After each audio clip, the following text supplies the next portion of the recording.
I know that if I call up my best buddy and say, hey man, can you help me move a house because I need a strong man to lift a fridge, he's going to say yes, because he and I have been moving each other's fridges for a decade. Yeah?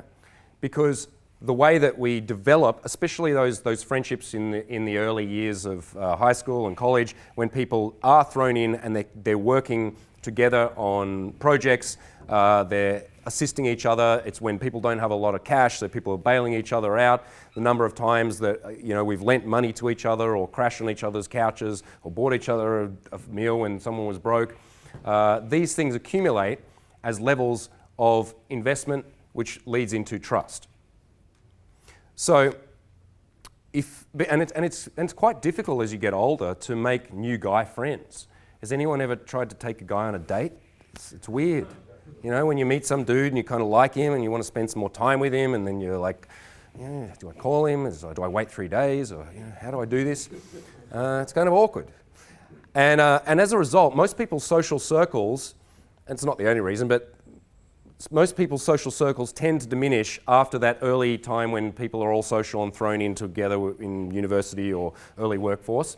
And over time, that calcifies into a small core group of friends, which is fine if you're living with a core group of really progressive, interesting, outgoing, intuitive, open-minded people, but sucks if you're hanging around the same guys that you were hanging around in high school who are still just smoking bongs and watching TV and whinging and whining about their lives. Because yes, you do resonate more or less at the frequency of those groups that you're hanging around. And men operate best when they are in tribal group units of 6 to 10-ish men who support each other, who have levels of reciprocal altruism or cross connections, and then they also wither and die when they're in groups that don't support each other correctly. The 3 main types of groups of males that I've noticed are ones where the limitations are what hold people together, and it's really important that you take stock of your own personal groups that you hang around with. Figure out, are they a group where the connecting pieces are your limitations? And by that I mean whinging and whining together, wasting time together, distracting each other, abusing each other's bodies, right? These kinds of groups are very, very common, and if you're operating in that group, it's very hard to break out of it.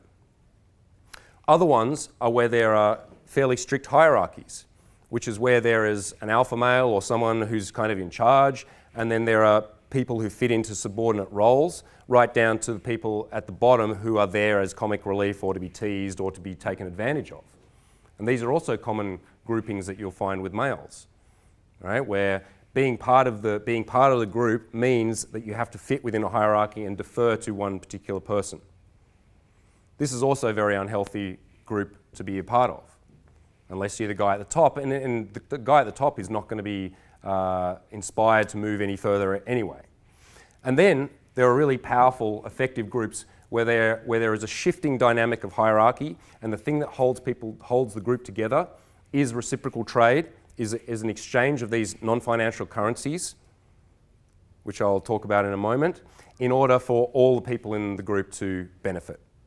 I've been a leader of multiple groups now for many years. Originally, weird funk bands, then moving into various business ventures, which led me into building the Natural Lifestyles, which is now a 13-person crew, spanning with people in Singapore and Serbia, in Austria, Australia, and wherever it is that the coaches are bouncing around at any time. The only way that I'm able to hold this dynamic group together as a leader is understanding that the best way to get what you want is to make sure that everyone around you is getting what they want, right? And that the best way to have a group that is solid and works together is to make sure that everyone's self-esteem, bank account, and happiness is rising with yours.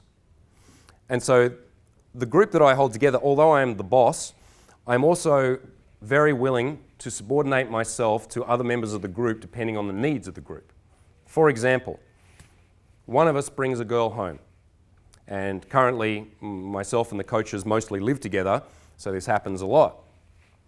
In a group where there's a rigid hierarchy, or where there is mutual knocking down of each other constantly. What happens when the dude brings the girl in?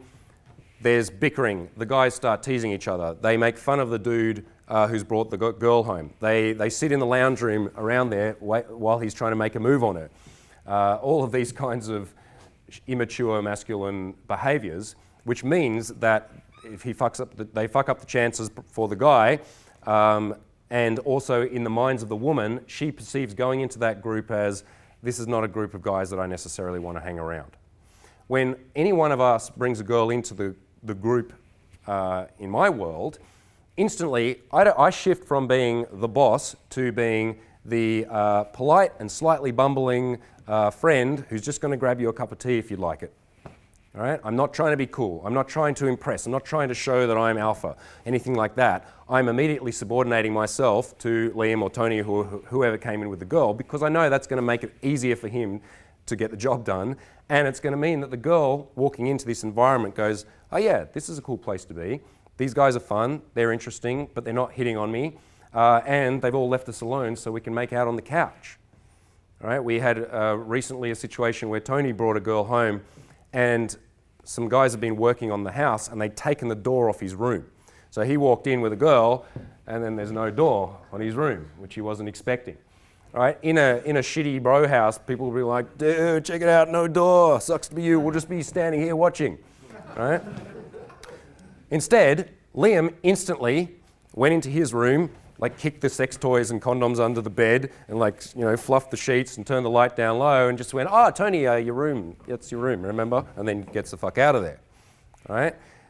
Meaning, of course, that Tony gets laid and his job as real wingman is actually done.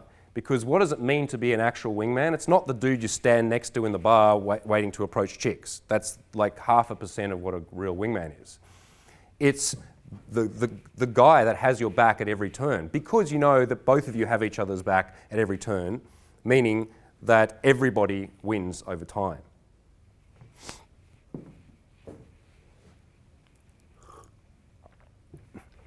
So how is it if you want to fast track building new social networks? Because if you're doing a stock take of yours and going, it's not so good. And the guys may be lovely people. They may be dudes that you'd like to hang around, but they're not go-getters. They're not guys who are going to go out and hit on girls regularly. They're not necessarily people that have got the same passion and vision that you do. So you want to go and find new networks, because it is really vitally important. Just being that laptop entrepreneur by yourself on the beach is not the end point. Having networks of men around you, and not just one, but having multiple ones within your own city, and then starting to think nationally, globally if you can, and reaching those out around the world, means that eventually you can set up syndicates of these groups of guys around the world. This is what I currently do, and I call it the International Couch Mafia, which was developed when I first came to the 21 convention in 2011, I think it was, in London.